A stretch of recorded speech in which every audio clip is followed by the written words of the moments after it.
headers, and then this car already has an intake, and then we're gonna ECU remap it. And this procedure is the same exactly for pretty much any Mazda Skyactiv engine, meaning it's the 1.5 and the 2 liter, they're 100% the same. The headers are a bit different though from the 1.5 to the 2 liter, and obviously the horsepower is different also from the bigger to the smaller engine. But the process and how it looks is pretty much the same. So we're going to start with a baseline dyno on this car, which already has an intake here. And then afterwards, we're going to be installing our 421 loop header. And then afterwards, see how much power that makes. Then ECU remap. Exhaust manifold.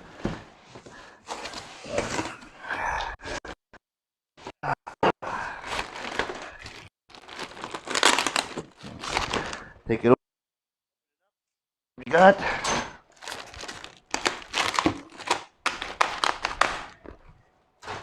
gasket out.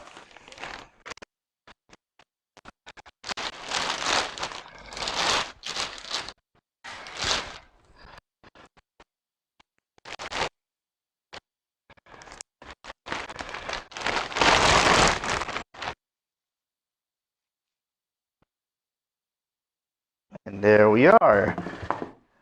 Well, now most people might be wondering why is it in this crazy loop design. Actually, I remember watching this particular video 2014, 10 years ago. You can search for it on YouTube over there. So 2014 Mazda3 engineering walk around with Dave Coleman. For all of you young people who don't know who Dave Coleman is, everybody my age, which is basically 40 and up, know him as the technical editor of the defunct Sport Compact Car magazine. We love this guy. Buy every single issue of Sport Compact Car way back in the day when it's still published. I read his articles and pretty much committed to heart everything that he said. So after the magazine folded, he basically went on to work for Mazda as part of the engineering team. So in this video, he actually explains why the manifold looks the way it is. And as you can see, even in stock form, that's what it is. That's it, and it loops around there. That thing is actually the catalytic converter over there, which of course we get rid of in our version. But what we basically did is we kept the looping here. We made this runner longer than what it is on some stock. So the stock one's a little bit short, it's about here. So we kept it here longer, we kept this longer. We made these two primary runners longer. And then it loops all the way down here, and this connects to the stock exhaust. I'll give you the short rundown version of his explanation. Unless you want to watch the whole 6 minutes, it's fine. But the short version is, the longer the exhaust runner and the longer you can keep the exhaust pulses separated without hitting each other, the more power you'll make. And then for this Skyactiv engine, which is a 12.5 compression, this long runner is key to why it has 12.5 compression, because you can evacuate a lot of the exhaust out immediately out here before the intake comes in and not dilute the rest of it. So because if you dilute exhaust charge, you will definitely get knocked because there's still a lot of unburnt fuel there. So the whole point of this is to prevent it from knocking and have that 12.5 compression. Well, like I said, this is our reorder. We already had these way before.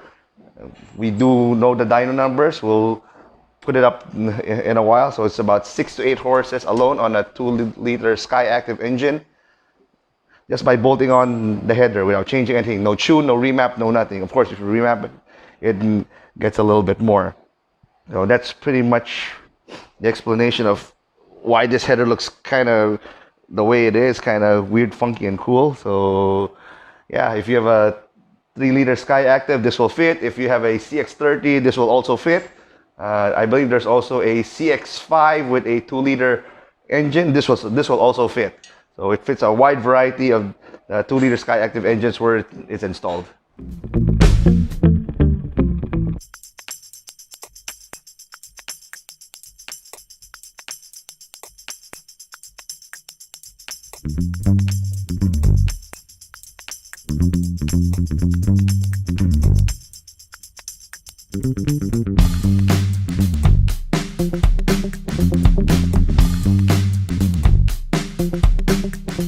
Again.